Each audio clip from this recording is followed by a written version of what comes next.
Hello बच्चों, ignite classes में आपका स्वागत है। जैसा कि आप लोगों को पता है कि झारखंड एकेडमिक काउंसिल ने 2025 के आने वाले मैट्रिक एग्जाम के लिए पहला मॉडल सेट रिलीज कर दिया है। तो आज मैं उसी रिलीज मॉडल सेट के साइंस के फिजिक्स के पोर्शन के ऑब्जेक्टिव टाइप क्वेश्चंस को डील करूंगी। ठीक है, तो आप हमारे साथ इग्नाइट क्लासेस से जुड़िए और साथ ही साथ इसमें आए हुए ऑब्जेक्टिव टाइप क्वेश्चंस को सॉल्व करते हुए चलिए। ठीक है, तो चलिए हम शुरुआत करते हैं और ऑब्जेक्टिव टाइप क्वेश्चंस को उसके सॉल्यूशंस के साथ देखते हैं। ठीक है, तो चलिए शुरू करते हैं। पहला क्वेश्चन है आपका फिजिक्स में क्वेश्चन नंबर 8। ये क्या कर रहा है क्वेश्चन नंबर 8 कि धातुओं को खींचकर पतले तार में बदलने की क्षमता को क्या कहते हैं। धातु को खींचकर क्या करना है, पतले तार में बदलना है, तो इस क्षमता को क्या कहते हैं। ऑप्शन है आपका तन्यता, आघातवर्ध्यता, ध्वनिमय या चालकता। ठीक है, तो आपका पहले हम जानते हैं कि ये जो वर्ड है तन्यता, आघातवर्ध्यता, ध्वनिमय या चालकता क्या है। तो तन्यता क्या होता है आपका कि जब धातुओं को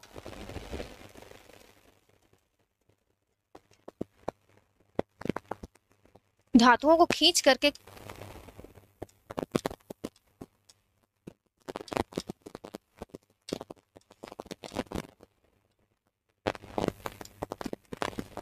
खींचकर तार में बदला जाता है,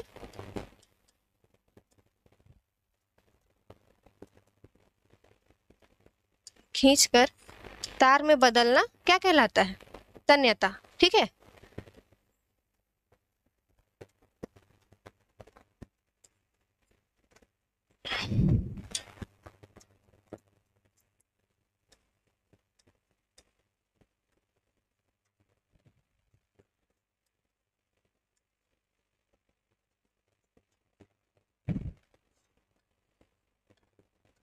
तार में बदलना आपका तन्यता कहलाता है। ठीक है, पतले तार में अगर किसी धातु को हम बदल रहे हैं तो उसके तन्यता के गुण के कारण होता है। ठीक है, आघातवर्ध्यता क्या होता है कि धातुओं को हम लोग क्या करेंगे, इस बार धातुओं को हम पीट करके क्या करेंगे, पतले चादरों में बदल देते हैं। उस पर हथौड़ा चलाकर या उस पर लगातार प्रहार करके हम क्या करते हैं, पीट कर पतले चादरों में बदलना। हम लोग देखते हैं ना कि पतली पतली सीट होती है धातुओं की, तो ये आपका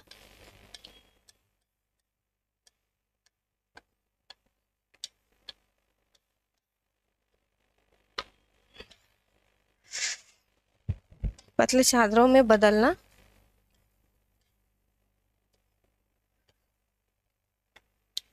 क्या कहलाएगा, ये हम लोगों का आघातवर्ध्यता कहलाएगा। ध्वनि में क्या है कि धातुओं से जो आवाज उत्पन्न होता है, आवाज सुनाई देता है, उसे ध्वनि में कहते हैं। ठीक है,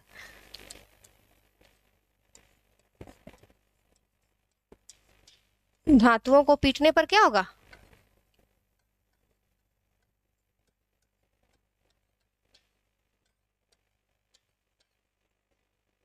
ध्वनि सुनाई देना। ठीक है, ध्वनि उत्पन्न होगा, ये आपका ध्वनि में कहलाएगा।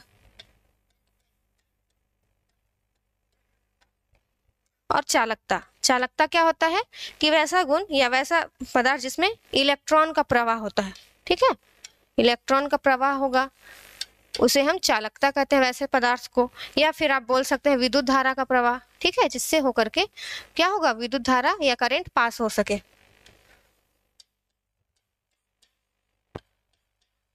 प्रवाह हो, वैसे धातुओं को हम चालकता कहते हैं। तो ऑप्शन क्या बोल रहा है कि धातु को तार में बदल रहे हैं हम। ठीक है, तो तार में बदलना किस में हो रहा है, तन्यता के गुण के कारण। ठीक है, तो हमारा इसका सही ऑप्शन हो जाएगा, क्या हो जाएगा, ऑप्शन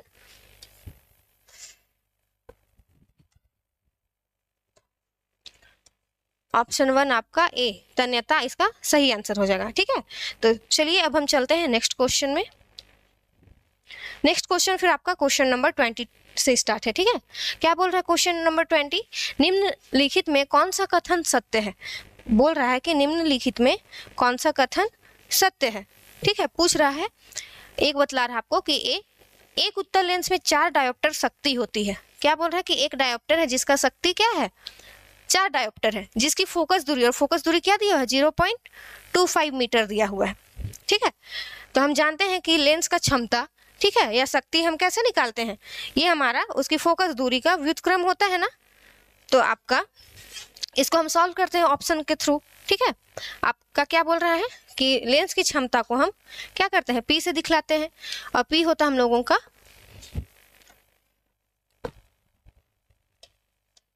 P होता है हमारा फोकस दूरी का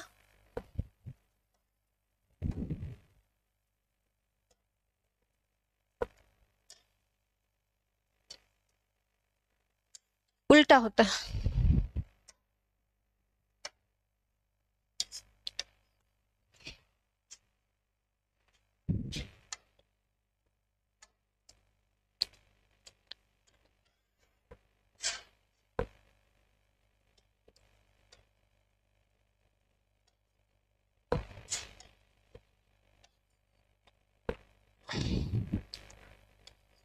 ये फोकस दूरी का उल्टा होता है। ठीक है, आपको क्या दिया हुआ है कि जिसकी फोकस दूरी 0.25 है और हम लोग को उसका क्षमता क्या है, 4 डायोप्टर। तो अगर हम फोकस दूरी जो दिया हुआ है उसमें हम 0.25 रखें, ठीक है, और इसको सॉल्व करेंगे तो ये क्या हो जाएगा, ये 20 ऊपर चला जाएगा। ठीक है, तो ये हो जाएगा 100 बाई क्या 25।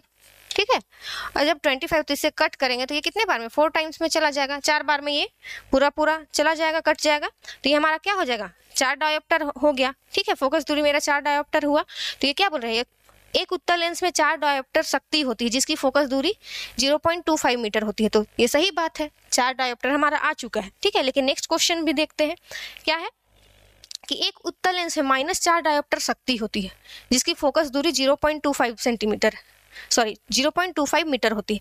यहाँ पे आपका ये -4 दिया है। तो आप लोग एक बातों का ध्यान रखेंगे कि जो लेंस की क्षमता होती है, ठीक है, लेंस का जो क्षमता होता है ये उत्तल लेंस में धनात्मक होता है, ठीक है, और अवतल लेंस में ऋणात्मक होता है। तो आपने पढ़े होंगे कि जो आप इस चीज को याद रखें कि जो लेंस का क्षमता होता है ये उत्तल, ठीक है,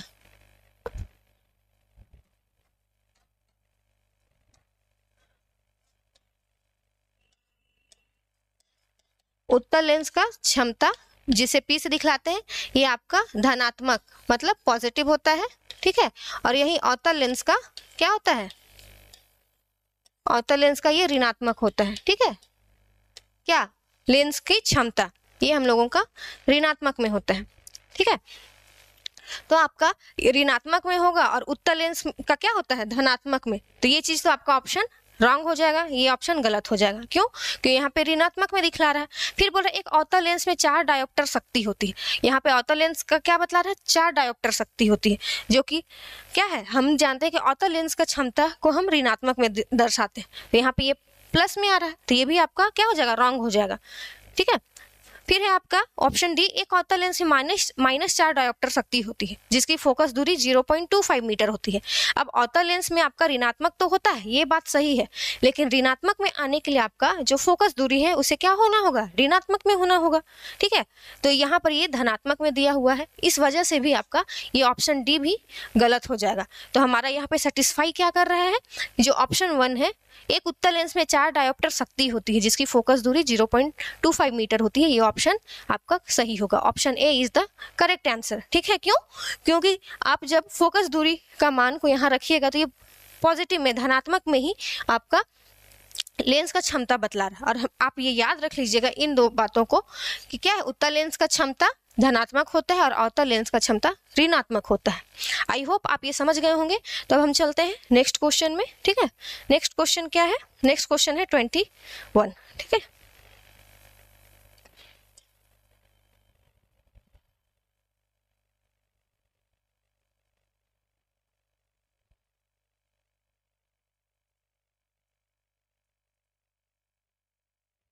नेक्स्ट क्वेश्चन है 21 क्या कह रहा है, निम्नलिखित में से किसमें अनंत पर रखी गई वस्तु का प्रतिबिंब अत्यधिक छोटा और बिंदु आकार का होता है। ठीक है, हमें क्या करना है कि अत्यधिक छोटा और बिंदु आकार का निकालना है। तो किस में पूछ रहा है, ठीक है, निम्नलिखित में किसमें अनंत पर रखी वस्तु का प्रतिबिंब अत्यधिक, हमें कैसा प्रतिबिंब चाहिए, एकदम छोटा बिंदु आकार का चाहिए। ऑप्शन दिया है केवल अवतल दर्पण, ठीक है, केवल अवतल दर्पण, केवल उत्तल दर्पण, केवल उत्तल लेंस या अवतल दर्पण, उत्तल दर्पण, अवतल लेंस या उत्तल लेंस। तो हम जानते हैं कि अब अगर आपका क्या होता है, हमने प्रतिबिंब बनने का 4 कंडीशन देखा था। एक हम लोगों ने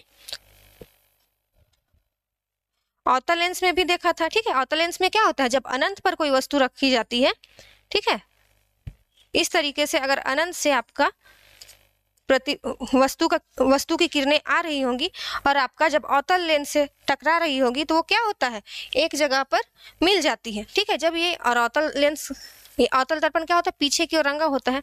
जब प्रकाश किरण यहाँ से आती है तो ये एक बिंदु पर क्या होती है, मिल जाती है।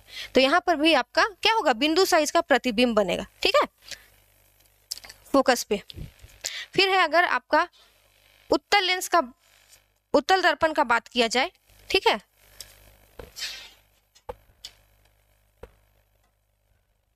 उत्तल लेंस का बात किया जाए, जब अनंत से आपका प्रकाश किरण आती है, ठीक है,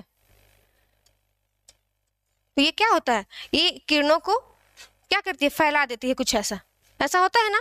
आप देखे होंगे कि ये क्या करती है, किरणों को वापस फैला देती है। ये दर्पण से टकराने के बाद ऐसा ये फैल जाता है किरण, तो इसे हम आभासी रूप से क्या करते हैं, दर्पण के पीछे मिलाते हैं, कुछ ऐसा मिलाते हैं ना। तो जब जहां पर आपका बिंदु मिलता है, यहाँ पर भी आपका क्या करता है, बिंदु आकार का प्रतिबिंब बनता है। तो यहाँ पर भी बिंदु आकार का आपका प्रतिबिंब बना, ठीक है आपका। अब नेक्स्ट है अगर आपका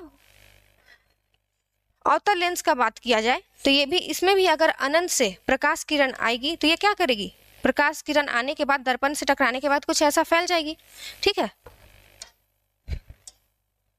जब इससे भी यहाँ ऐसा फैल जाएगी तो हमें इन किरणों को आभासी रूप से ऐसा मिलाना पड़ता है।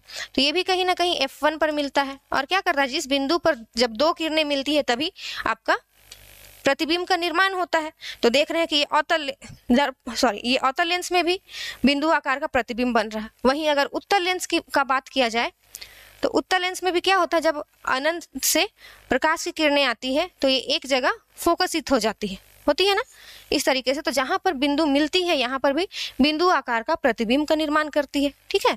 ऐसा आप लोगों ने कंडीशन देखा है। ये आपका क्या है, ये है उत्तल लेंस, ठीक है, ये है उत्तल लेंस, ये है अवतल लेंस, ये है आपका उत्तल दर्पण और ये है आपका अवतल दर्पण, ठीक है।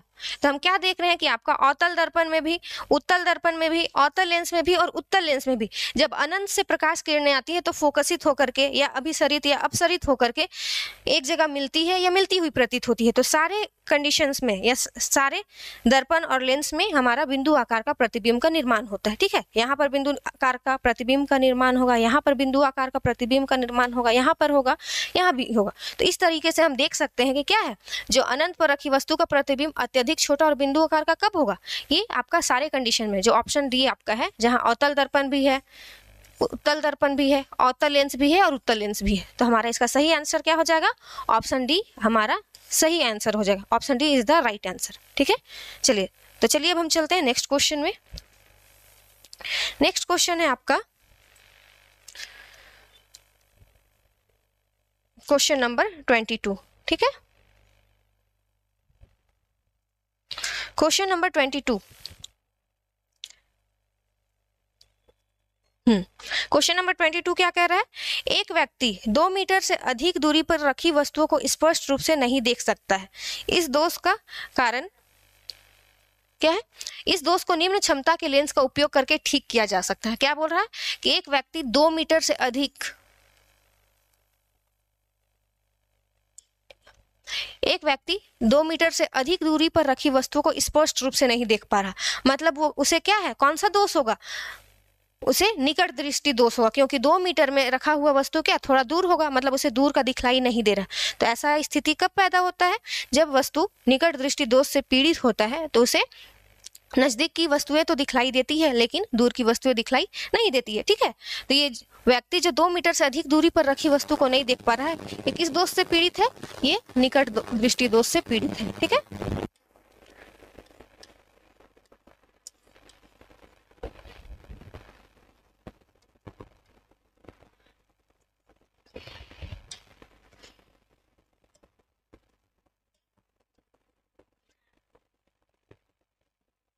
निकट दृष्टि दोष से पीड़ित है। ठीक है, निकट दृष्टि दोष से पीड़ित व्यक्ति है ये।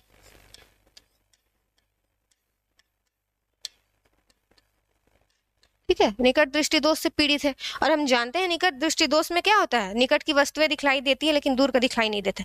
और अगर हमें इसका सुधार करना होता है तो हम क्या करते हैं, सुधार के लिए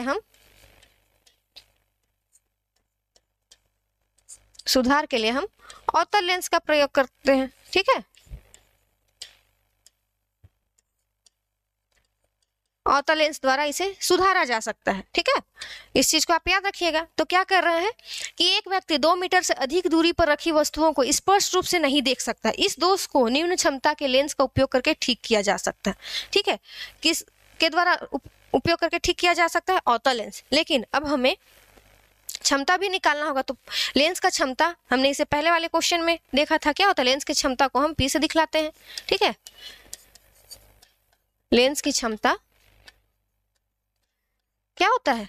P उसकी फोकस दूरी का, लेंस का फोकस दूरी का व्युत्क्रम होता है, F से दिखलाते हैं। तो यहाँ पर हमें क्या दिया हुआ है कि 2 मीटर से अधिक दूरी पर। ठीक है, तो ये क्या हो जाएगा, 1/2 लिखेंगे। ठीक है, आपका क्या कर रहा है, ये आपका कहीं ना कहीं पावर दिखला रहा है कि जब हम फोकस दूरी क्या होगा, ये जो डिस्टेंस है इसका मान रखेंगे तो ये सॉल्व करेंगे तो कितना हो जाएगा, ये हमारा लगभग हो जाएगा 0.5। ठीक है क्या, और लेंस की क्षमता का मात्रक होता है डायोप्टर, तो हम डायोप्टर से दिखाते हैं। ठीक है, तो ये हो गया आपका सही आंसर। लेकिन अब आपका यहाँ पर ऑप्शन क्या है, 0.5 डायोप्टर, लेकिन साइन में दिया हुआ है। ठीक है, यहाँ -0.5 डायोप्टर प्लस 0.2 डायोप्टर या -0.2 डायोप्टर बोल रहा है। तो इसका क्या होगा, आपको क्या लग रहा है कि ए, लेकिन ऐसा नहीं है। अभी जस्ट हम लोगों ने इसे पहले वाले क्वेश्चन में देखा था, लेंस की क्षमता में हमें क्या याद रखना होता है या क्या ध्यान रखने का चीज है कि जो अवतल लेंस का क्षमता होता है उसे हम ऋणात्मक में लेते हैं। ठीक है, ये ऋणात्मक में बतलाता है, और धनात्मक में हम लेंस का क्षमता उत्तल लेंस के बारे में बतलाता है।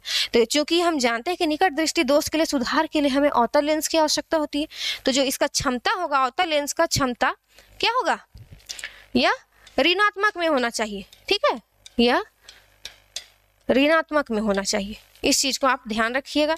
तो ऋणात्मक में होने के कारण ये जो डायोप्टर है ये क्या हो जाएगा, ये -d हो जाएगा। ठीक है, ये क्या हो जाएगा,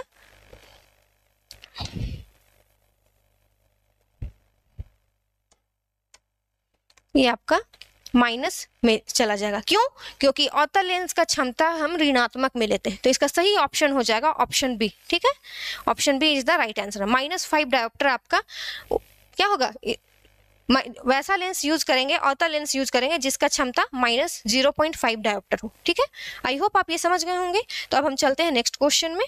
नेक्स्ट क्वेश्चन है आपका,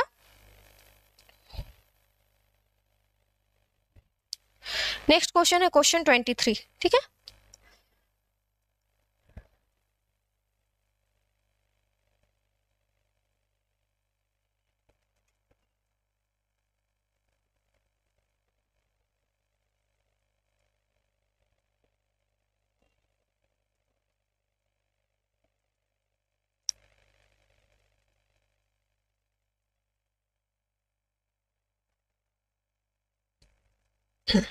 अब आपका नेक्स्ट क्वेश्चन नंबर 23 है। क्या कह रहा है क्वेश्चन नंबर 23?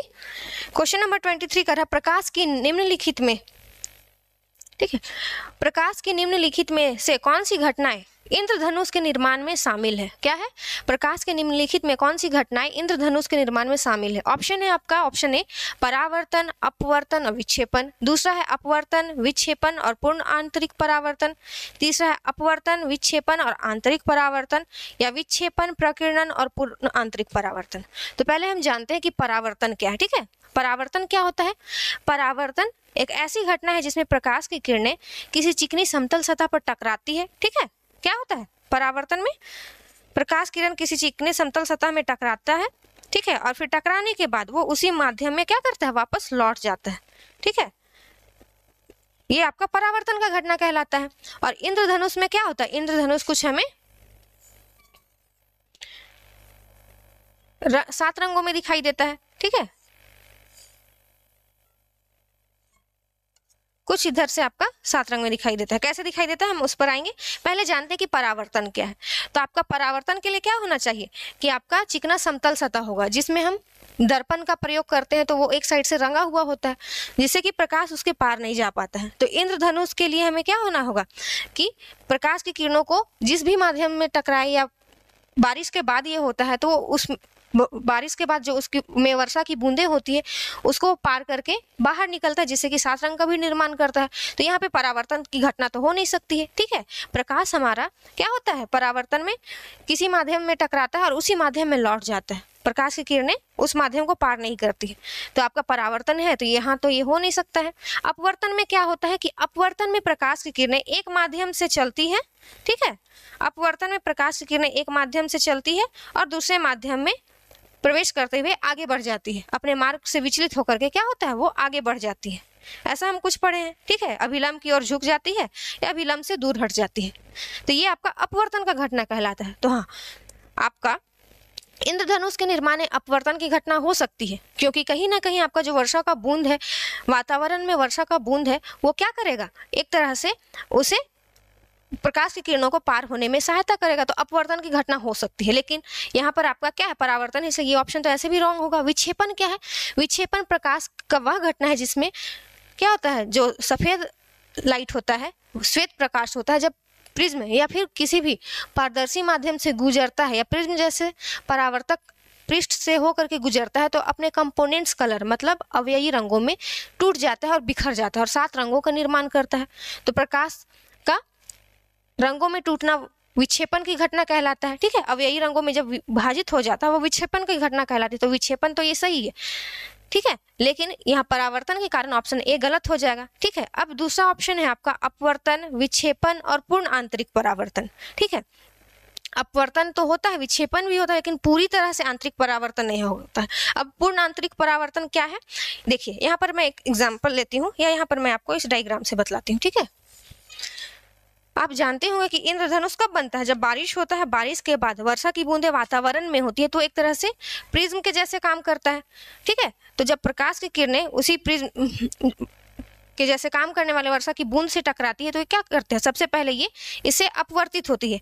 मान लीजिए ये प्रकाश का किरण है, यहाँ से आया, सामने में वर्षा का बूंद है, इस पर आने के बाद ये क्या करेगा, हल्का सा मुड़ जाएगा, अपवर्तन का घटना को पूरा करेगा, ठीक है। ये अपवर्तन की घटना को पूरा करके ऐसे हल्का सा मुड़ जाएगा, ठीक है। क्योंकि कहीं ना कहीं जो वर्षा का बूंद है ये प्रिज्म की भांति कार्य करेगा।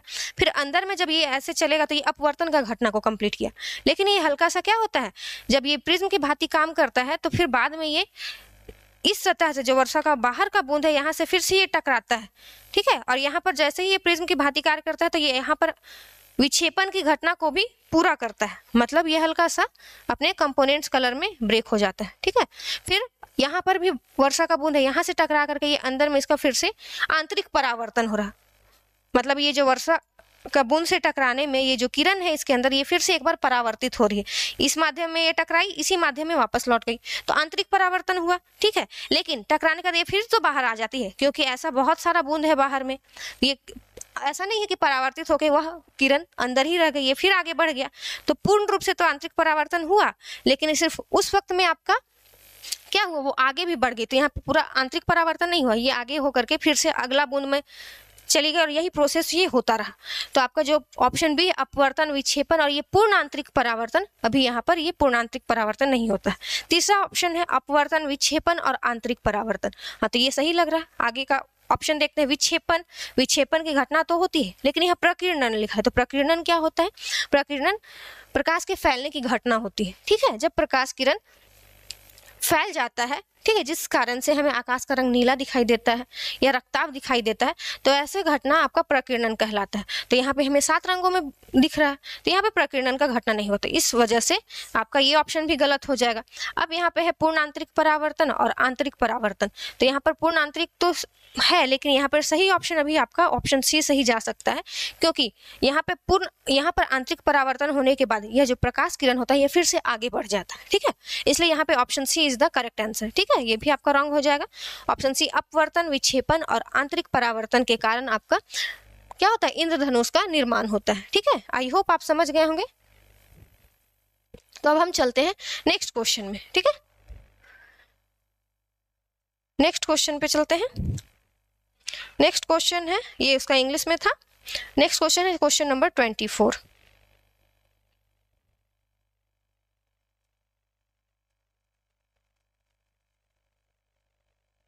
क्वेश्चन नंबर 24 क्या कह रहा है, 1/5 ओम वाले 5 प्रतिरोधकों का उपयोग करके कौन सा न्यूनतम प्रतिरोध बनाया जा सकता है। ठीक है, यहाँ पे क्या बोल रहा है कि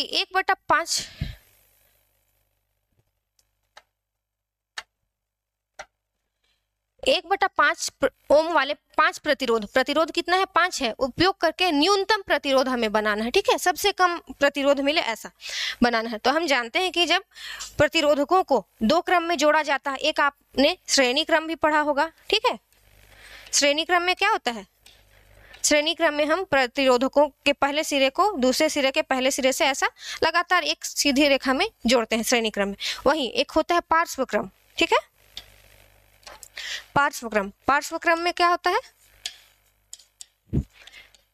हम प्रतिरोधकों को क्या करते हैं, एक के ऊपर पैरेलल या समांतर रूप से जोड़ते हैं।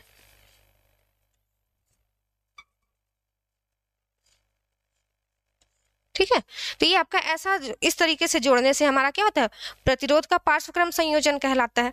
फिर आपको क्या करना है कि हमें न्यूनतम प्रतिरोध प्राप्त करना है। तो जब श्रेणी क्रम में प्रतिरोधकों को जोड़ा जाता है, अगर ये आपका R1 है, ये R2 है, ये R3 है।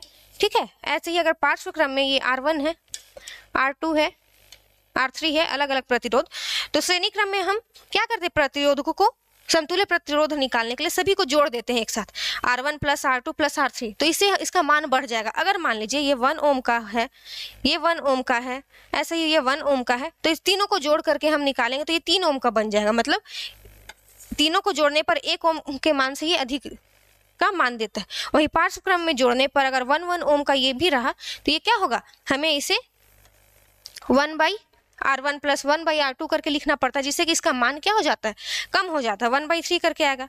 ठीक है, तो इसका मान कम हो जाता है। तो हमें क्या करना होगा, न्यूनतम प्रतिरोध के लिए जो 1/5 ओम का प्रतिरोध है, इसे पार्श्व क्रम में जोड़ना होगा। तो पार्श्व क्रम में जोड़ने पर हमारा जो समतुल्य प्रतिरोध आता है, ठीक है, वो क्या होता है, 1/RP से जिसे दिखलाते हैं। ठीक है, इसे कैसे निकालते हैं हम, P पैरेलल के लिए बतला रहा है, ये 1/R1 + 1/R2 + 1/R3 किया जा सकता है, अगर इसी तरीके से 5 प्रतिरोधकों को हम जोड़े। ठीक है,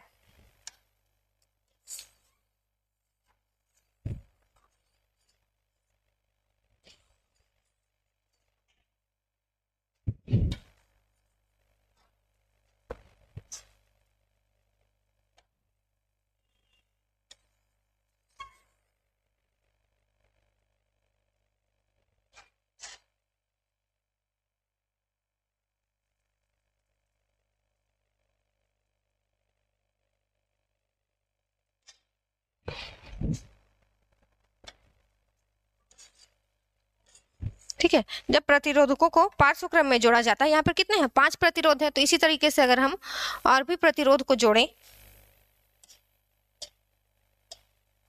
ठीक है, तो ये क्या हो जाएगा आपका,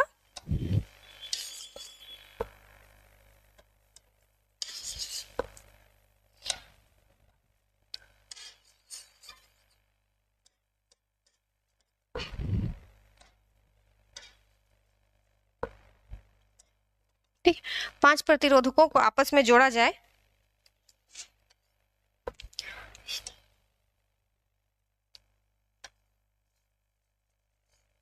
ठीक है, इस तरीके से कुछ जुड़ा हुआ रहेगा आपका। ये दूसरा प्रतिरोध है, ये तीसरा प्रतिरोध रहा, ठीक है, चौथा प्रतिरोध, ये पांचवा प्रतिरोध, ठीक है। इस तरीके से हमें पार्श्वक्रम में जोड़ना पड़ेगा और ये सारे का मान क्या है 1/5 है। इसी तरीके से 5 है तो हमें क्या करना होगा, सबको जोड़ करके लिखना होगा 1 + R1 + 1/R2 + 1/R3 + 1/R4 + 1/R5, ठीक है, सभी को जोड़ना होगा। और हमारा ये क्या है, ये पार्श्वक्रम में संयोजित है, ये RP करके लिखेंगे, सबका मान रखेंगे 1/1/5, कुछ ऐसा ही लिखना पड़ेगा, ठीक है।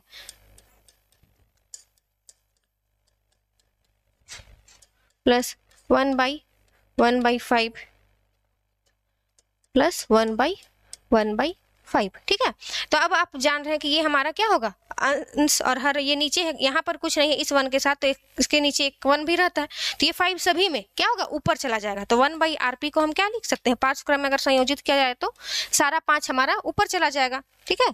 5 + 5 + 5, ऐसा आपका 5 प्रतिरोधकों का मान ऐसा हो जाएगा। तो जब हम इसे जोड़ेंगे 1/RP को, ठीक है, समतुल्य प्रतिरोध निकालने के लिए ये क्या हो जाएगा 25 हो जाएगा, जो कि 1/RP का मान है, ठीक है। लेकिन हमें मान क्या निकालना है, न्यूनतम निकालना है। तो न्यूनतम पार्श्वक्रम में जोड़ने पर आया तो हमें RP का मान निकालना होगा। तो RP क्या हो जाएगा, RP हमारा अगर ऊपर चला जाएगा तो ये जो 25 है 25 ये नीचे आ जाएगा, तो ये क्या हो जाएगा 1/25 क्या ओम। यही आपका क्या होगा, इससे हमें न्यूनतम प्रतिरोध प्राप्त होगा, ठीक है। तो इसका ऑप्शन जो दिया हुआ है इसे हम देखते हैं क्या है, 1/5 ओम, मतलब 1/5 ओम वाले 5 प्रतिरोधकों का उपयोग करके न्यूनतम प्रतिरोध क्या आएगा 1/5 ओम। पहला ऑप्शन है बी है 1/25 ओम, सी है 1/10 ओम और डी है 25 ओम। तो हमारा ये जो न्यूनतम प्रतिरोध क्या आया 1/25 ओम। तो ये हमारा option B is the correct answer, ठीक है। ऑप्शन बी मैच किया तो हमारा इसका सही आंसर हो जाएगा ऑप्शन बी, ठीक है। आई होप आप समझ गए होंगे। तब हम चलते हैं नेक्स्ट क्वेश्चन में, ठीक है। नेक्स्ट क्वेश्चन है आपका, नेक्स्ट क्वेश्चन में चलते हैं। नेक्स्ट क्वेश्चन है क्वेश्चन नंबर 25, ठीक है।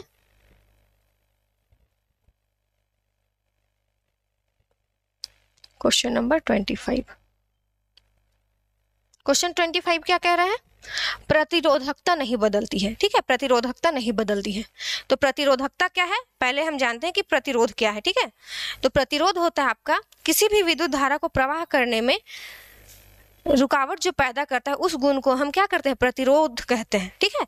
तो किसी भी चालक में जब इलेक्ट्रॉन का प्रवाह को कोई रोकता है तो उस गुण को हम प्रतिरोध कहते हैं। यहाँ हमें क्या बोला गया कि प्रतिरोधकता नहीं बदलती है। यदि तो हम प्रतिरोधकता को या प्रतिरोध किन किन बातों पर निर्भर करता है ये हमें याद है, ठीक है। प्रतिरोध लगभग आपका ये याद रखे होंगे कि किन बातों पर निर्भर करता है।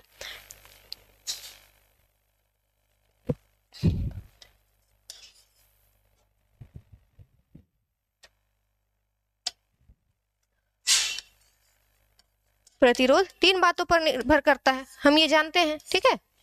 आपका है पहले कि चालक के तार की लंबाई, ये हम जानते हैं,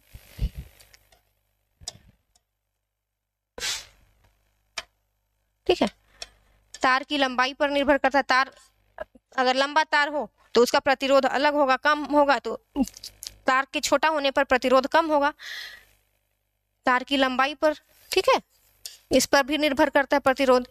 फिर है आपका दूसरा है अनुप्रस्थ काट का क्षेत्रफल, तार आपका कितना मोटा है कितना पतला है इस पर भी प्रतिरोध निर्भर करता है, ठीक है। अनुप्रस्थ काट का क्षेत्रफल, क्षेत्रफल पर भी निर्भर करता है।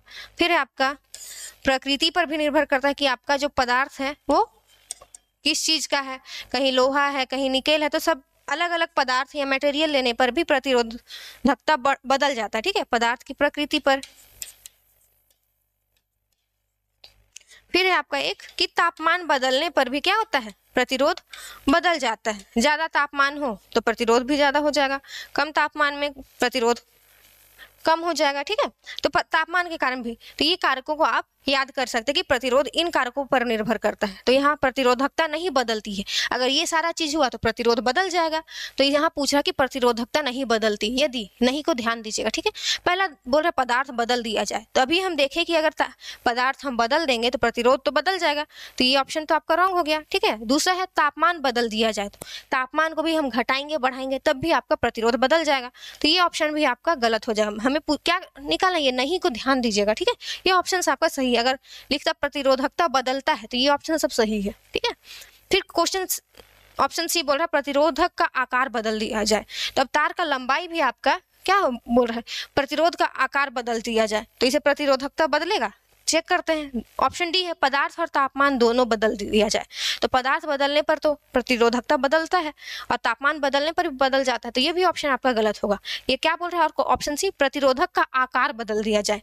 आकार मतलब शेप, मान लीजिए आपका कोई प्रतिरोध है, ये समान धातु का ही है लेकिन इसका ये एक सीधी तार की तरह है और इसी को हम इसी तार को मोड़ दिए और कुछ ऐसा बना दिए, तो क्या दोनों का प्रतिरोध अलग हो जाएगा? नहीं, ये नहीं हो सकता। तो प्रतिरोध का आकार बदलने पर प्रतिरोधकता नहीं बदलेगा, उसका प्रतिरोधकता का जो गुण है वो वही रहेगा। तो इसका सही ऑप्शन क्या हो जाएगा, ऑप्शन सी, ठीक है, कि प्रतिरोधकता नहीं बदलती यदि प्रतिरोधक का आकार बदल दिया जाए, शेप बदल देने पर प्रतिरोधकता नहीं बदलता है, ठीक है। आई होप आप समझ गए होंगे। तो अब हम चलते हैं नेक्स्ट क्वेश्चन में। नेक्स्ट क्वेश्चन है आपका, नेक्स्ट क्वेश्चन है 26, ठीक है।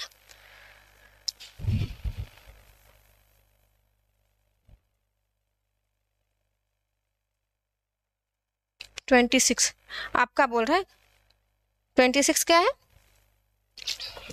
गलत कथन चुने। फ्लेमिंग का दायां हाथ का नियम प्रेरित धारा की दिशा जानने का एक सरल नियम है। हम लोगों को क्या करना है, गलत ऑप्शन को चुनना है, ठीक है। तो आपका बोल रहा है कि फ्लेमिंग का दायां हाथ का नियम प्रेरित धारा की दिशा को जानने में का सरल नियम है। तो फ्लेमिंग का दायां हाथ का नियम क्या कहता है कि ये जो आपका अगर दायां हाथ हो, ठीक है,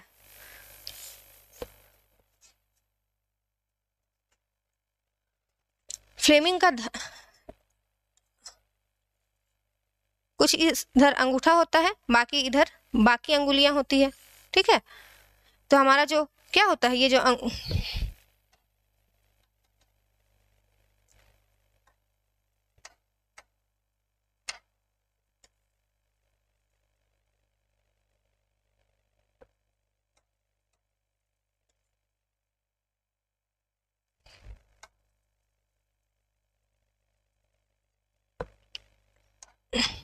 समझ लीजिए यहाँ पे क्या है, ये आपका अंगूठा है, ठीक है, और इसी के चारों ओर आपका अंगुली क्या होता है, मुड़ा हुआ रहता है, ठीक है। ये दायां हाथ बना रहा है, तो ये जो आपका अंगूठा होता है ये क्या करता है, विद्युत धारा को बतलाता है, इसका डायरेक्शन, ठीक है, विद्युत धारा को।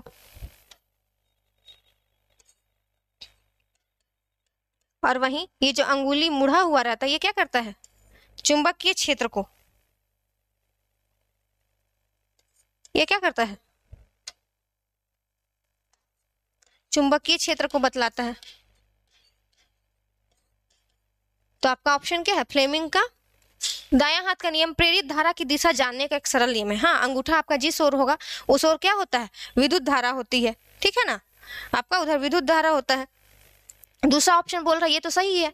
फिर है दायां हाथ का अंगूठा नियम, दायां हाथ का अंगूठा नियम धारा ले जाने वाले चालकों के कारक चुंबकीय क्षेत्र की दिशा ज्ञात करने के लिए उपयोग किया जाता है। अंगूठा नियम, ठीक है, बोल रहा है कि धारा ले जाने वाले चालकों के कारण चुंबकीय क्षेत्र की दिशा, सही बात है। आपका ये धारा के बारे में बता रहा है तो इसके जो अंगुलियां हैं ये क्या कर रहा है, चुंबकीय क्षेत्र को बता रहा है, तो ये भी ऑप्शन आपका सही है। फिर हम, लेकिन हमें क्या करना है, गलत कथन चुनना है।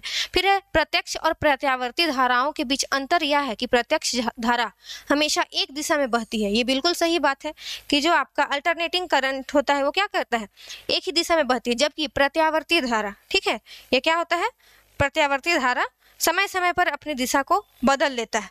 तो ये सही बात है कि आपका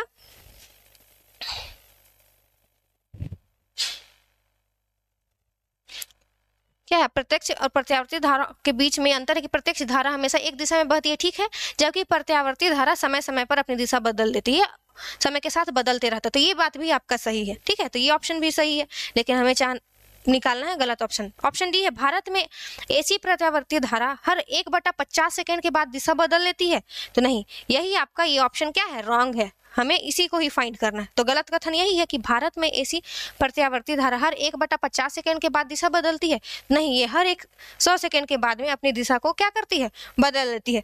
मतलब भारत में क्या करती है, जो धारा 1 सेकेंड में 100 बार को दिशा बदल लेती है। 1/50 सेकेंड में नहीं, 1 सेकेंड में 100 बार दिशा बदलती है। ठीक है, तो इसका जो सही आंसर हो जाएगा क्या होगा, गलत चुनना था ये, तो हमारा ऑप्शन सी क्या हो, सॉरी ऑप्शन डी आपका सही हो जाएगा। ठीक है, तो हमारा जो ऑप्शन डी है इस आंसर का, ये हमारा सही आंसर होगा। गलत चुनना था तो गलत इसमें क्या है, डी। ठीक है, आई होप आप समझ गए होंगे। तब हम चलते हैं नेक्स्ट क्वेश्चन में।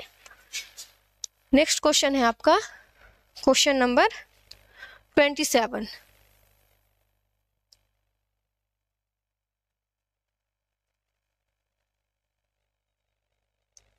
ठीक है, क्वेश्चन नंबर 27। क्वेश्चन नंबर 27 क्या कह रहा है कि घरेलू उपकरणों को शॉर्ट सर्किट, घरेलू उपकरणों को शॉर्ट सर्किट या ओवरलोडिंग से बचाने के लिए, किससे शॉर्ट सर्किट या ओवरलोडिंग से बचाने के लिए इस्तेमाल की जाने वाली सबसे महत्वपूर्ण सुरक्षा विधि क्या है। ठीक है, सुरक्षा विधि, घर में हम देखते हैं कभी अचानक से वोल्टेज बढ़ जाता है, कभी घट जाता है, तो जिससे हमारा घरों में बहुत सारा उपकरण जुड़ा हुआ होता है। अचानक से वोल्टेज का अप डाउन होने की वजह से कभी कभी हमारा क्या होता है, बहुत सारा उपकरणों का को क्षतिग्रस्त हो जाता है, वो कभी फ्यूज हो जाता है या उड़ जाता है, हम ऐसा कहते हैं ना। तो ऐसा ना हो, इसके लिए सबसे सुरक्षा का महत्वपूर्ण विधि कौन सा, ये पूछ रहा है। तो ऑप्शन है आपका, पहला है अर्थिंग, फिर बी है फ्यूज का उपयोग, सी है स्टेबलाइजर का उपयोग, या डी इलेक्ट्रिक मीटर का उपयोग। तो हम जानते हैं कि अर्थिंग क्या होता है।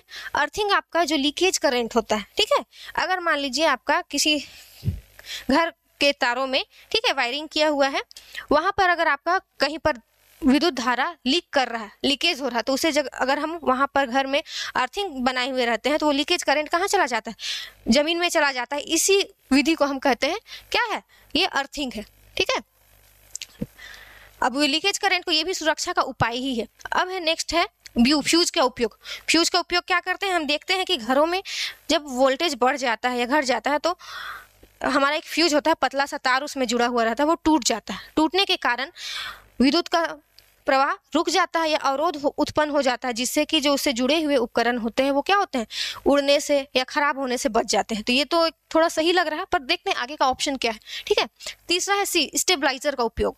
स्टेबलाइजर भी क्या है आपका, एक तरह से सुरक्षा की विधि है। इसमें क्या होता है, जो वोल्टेज होता है, वोल्टेज को ये नियत रखता है, नियत रखने में स्टेबलाइजर का प्रयोग किया जाता है। हम पहले टीवीओं में क्या करते थे, स्टेबलाइजर जुड़ा हुआ रहता था, तो वोल्टेज बढ़ने या घटने के समय में हम स्टेबलाइजर का यूज करते थे, ताकि जो वोल्टेज है वो नियत रहे, एक समान रहे। ठीक है, तो ये भी आपका एक सुरक्षा का उपाय हो सकता है। ठीक है, लेकिन हमें क्या करना है, ओवरलोडिंग और शॉर्ट सर्किट वाला ढूंढना है। ठीक है, अब नेक्स्ट है आपका, ये बोल रहा है इलेक्ट्रिक मीटर का उपयोग। तो इलेक्ट्रिक मीटर क्या है, इलेक्ट्रिक मीटर एक उपकरण है जिसमें हम विद्युत धारा को मापते हैं। तो एमीटर उसका उदाहरण हो सकता है कि एमीटर के द्वारा हम क्या करते हैं, विद्युत धारा को मापते हैं। तो ये तो मेजरिंग कर रहा है, तो ये तो ऑप्शन आपका गलत हो जाएगा।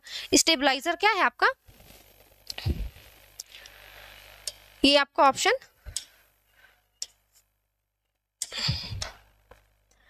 ये ऑप्शन तो गलत है कि इलेक्ट्रिक मीटर का उपयोग करके हम विद्युत धारा को मापते हैं, और हमें क्या निकालना है, सर्किट या ओवरलोडिंग से बचने के लिए जो सुरक्षा का विधि है। ठीक है, फिर है आपका स्टेबलाइजर, ये हम लोगों का वोल्टेज को स्थिर रखता है कि कम ज्यादा हो रहा है तो उसको हम लोग मेंटेन करें। ठीक है, तो ये विधि ठीक है, लेकिन ये उतना महत्वपूर्ण नहीं है। ठीक है, क्योंकि कहीं ना कहीं ये उपकरणों के साथ में आपका क्या हुआ है, जुड़ा हुआ है, तब तक तो आपका उससे पहले ये भी ऑप्शन आपका रॉन्ग हो जाएगा। तीसरा है ए है आपका अर्थिंग, इसमें लीकेज करंट को ये क्या करता है, ये भी सही है कि आपको करंट ना लगे, ये भी सुरक्षा का विधि है जिससे आपको करंट वगैरह ना लगे। तो करंट ना लगे इसके लिए हम अर्थिंग करते हैं, तो ये भी एक सुरक्षा का उपाय है, लेकिन हमको ओवरलोडिंग से ये नहीं बचाता है। तो ये ऑप्शन भी आपका रॉन्ग हो जाएगा। बचा ऑप्शन बी, यही हमारा सही हो जाएगा। क्यों, फ्यूज का उपयोग। फ्यूज को हम जानते हैं कि क्या होता है, ये हमारे मीटर के पास ही लगा हुआ रहता है। जैसे ही आपका पावर सप्लाई होता है या वोल्टेज अप डाउन होता है, सबसे पहले ही इसका तार टूट जाता है। तार टूटने से जो विद्युत धारा प्रवाहित हो रही थी वह रुक जाता है, और जो भी उपकरण जुड़े हुए रहते हैं वो बच जाते हैं। तो सबसे महत्वपूर्ण सुरक्षा की विधि क्या होगी, ऑप्शन बी हमारा सही हो जाएगा, फ्यूज का उपयोग। ठीक है, फ्यूज का उपयोग करके हम क्या कर सकते हैं, ओवरलोडिंग या शॉर्ट सर्किट को कम कर सकते हैं। ठीक है, आई होप समझ गए होंगे। तो अब चलिए हम चलते हैं नेक्स्ट क्वेश्चन में। नेक्स्ट क्वेश्चन आपका क्या है, क्वेश्चन नंबर 28 है और ये आपका फिजिक्स के पोर्शन का अंतिम क्वेश्चन है। ठीक है, क्या बोल रहा है क्वेश्चन नंबर 28, जल विद्युत संयंत्र में क्या बोल रहा है, हाइड्रो पावर प्लांट में संग्रहित जल की स्थितिज ऊर्जा को विद्युत में परिवर्तित किया जाता है। जल विद्युत संयंत्र में क्या होता है कि हम लोग बहुत बड़े जगहों में पानी को जमा करके रखते हैं, रोक के रखते हैं, और रुका हुआ पानी के कारण वहां पर क्या होता है, स्थितिज ऊर्जा होती है। ठीक है, फिर उस पानियों को हम क्या करते हैं, ऊंची जगहों से गिराते हैं तो उसमें गतिज ऊर्जा उत्पन्न हो जाती है। फिर उस जो पानी गिर रहा है उसके मदद से हम टरबाइन घुमाते हैं और टरबाइन घूमता है, उसके बाद विद्युत पैदा होता है। ठीक है, बिजली उत्पन्न होता है। तो ये सारा प्रोसेस आपका विद्युत संयंत्रों में होता है। तो यहाँ पर ऑप्शन क्या है कि विद्युत संयंत्र में संग्रहित जल की स्थितिज ऊर्जा को संग्रहित जल की स्थितिज ऊर्जा को विद्युत में परिवर्तित किया जाता है। तो ये तो ऑप्शन सही लग रहा है, पर दूसरा क्वेश्चन ऑप्शन भी देखते हैं, संग्रहित जल की गतिज ऊर्जा को स्थितिज ऊर्जा में परिवर्तित किया जाता है। तो ये आपका रॉन्ग हो जाएगा, गतिज ऊर्जा को नहीं, हम क्या करते हैं, स्थितिज ऊर्जा को बदलते हैं। तो ये ऑप्शन आपका रॉन्ग हो जाएगा। ऑप्शन सी है, जल से विद्युत निकाली जाती है। हाँ, जल से तो विद्युत निकाली जाती है, लेकिन पहले देख लेते हैं अगला ऑप्शन, विद्युत उत्पन्न करने के लिए जल को भाप में परिवर्तित किया जाता है। विद्युत उत्पन्न करने के लिए जल को भाप में परिवर्तित वहां नहीं किया जाता, यहाँ ऊंचाइयों से। ठीक है, स्थितिज ऊर्जा को हम जब गति प्रदान करते हैं तो गतिज ऊर्जा में परिवर्तित करते हैं तो बिजली आपका उत्पन्न होता है। ठीक है, विद्युत उत्पन्न होता है। तो यहाँ पे भाप में नहीं परिवर्तित किया जाता, तो यह ऑप्शन भी गलत है। अब बचा आपका ऑप्शन ए और ऑप्शन बी। यहाँ पे जल से विद्युत निकाली जाती है, ये सही है, लेकिन उससे पहले क्या होता है, ये आपका निकलता है जब हम स्थितिज ऊर्जा को, रुका हुआ पानी को ऊंचाइयों से गिरा करके जब गतिज ऊर्जा में परिवर्तित करते हैं। परिवर्तित करने के बाद जब टरबाइन घूमता है, उसके बाद आपका विद्युत में निकाला जाता है। ठीक है, तो ये तो होता है, लेकिन इन दोनों में कंपेयर किया जाए तो इससे ज़्यादा अच्छा ऑप्शन, बेटर ऑप्शन हमारा ऑप्शन ए है। तो ये भी हमारा ऑप्शन सी गलत हो जाएगा और इसका सही आंसर हो जाएगा ऑप्शन ए। ठीक है, तो चलिए, आई होप आपको ये ऑब्जेक्टिव टाइप क्वेश्चन फिजिक्स का समझ में आया होगा। ठीक है, मैंने पूरे एक्सप्लेन करके इनके सारे छोटे छोटे टर्म्स को भी बताया है। तो आई होप आपको ये क्लास अच्छे लगे होंगे। तो आप इसी तरीके से हमारे साथ इग्नाइट क्लासेस से जुड़िए। तो आज का हम फिजिक्स का क्वेश्चंस को एंड कर चुके हैं, ऑब्जेक्टिव टाइप क्वेश्चन को। तो आने वाले वीडियो में हम इसके सब्जेक्टिव टाइप क्वेश्चंस को भी देखेंगे। ठीक है, तो इग्नाइट क्लासेस से जुड़े रहिए और बने रहिए। तो थैंक यू क्लास, आज का क्लास यहीं तक। ठीक है, थैंक यू।